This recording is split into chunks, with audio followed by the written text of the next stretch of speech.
Hi everyone, this video is a bit late as I've been quite busy. So a few months ago, I received my bonus and increment for work done in 2025. And honestly, it was disappointing. With my manager starting with the usual line, company not doing well, economy is also not too well, and so on and so forth.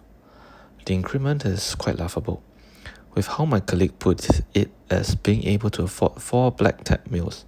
For those who don't know, Black Tap is a restaurant at Marina Bay Sands, and one meal is usually $20 plus to $30. I think back to all the late nights and work I've put in for 2025 and thought that it really wasn't worth it. This also made me realize why many people who worked long at the same bank quite quit, because the time and effort put into it is simply not worth it. The time and effort could be better put elsewhere, like spending more time with family or working on a side hustle.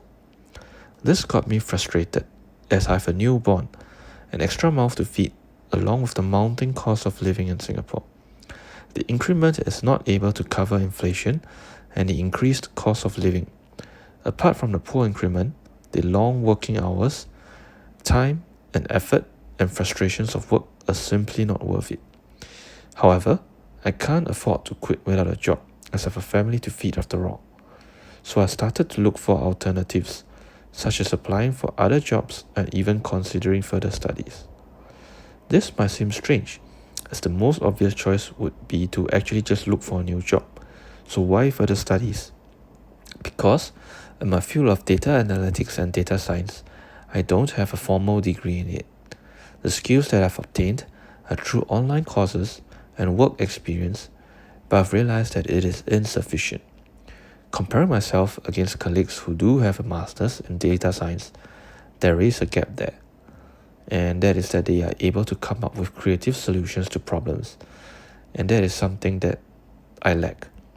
So I decided to look into further studies for a master's.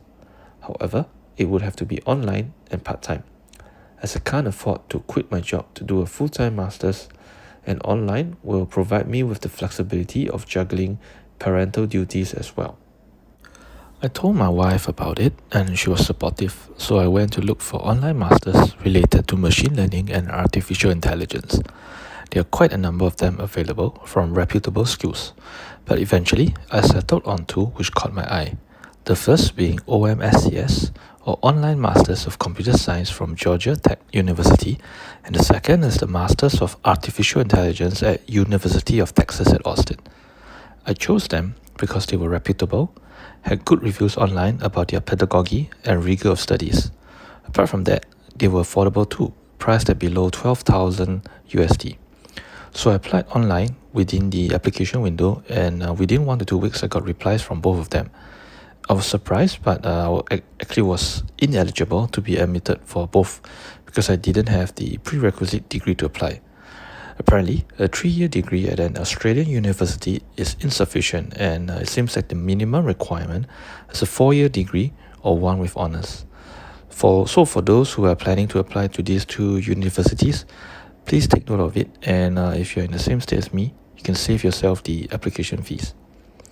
So I had to start searching again, and I enrolled myself into the Masters of Science in Artificial Intelligence at the University of Colorado Boulder through Coursera. The fees are more expensive at around 16,000 USD, but the admission criteria is less stringent, and it depends on your grades when you take the designated pathway courses. And so that's what I'm doing now, the designated pathway courses. I might have overestimated and overextended myself, as each semester is 2 months long, and I applied midway into the semester and took 4 modules while balancing a full-time job and family. It has been tough, and I definitely do not recommend people taking so many modules while juggling work and personal life. Plus, my brain is not as agile as it used to be, and it takes me quite a bit of time to understand the concepts when I was going through the lecture videos. So going forward, I definitely will not be taking so many modules. And yeah, so that's my plan for now. Is this the right decision? Honestly, I can't tell at this point in time. There is so much uncertainty in the job market, and with all the talks about AI disrupting the workforce, only time will tell. And hopefully things will be brighter or better in the coming months, if not years. With that, I'll end here. Thanks for listening, and until next time.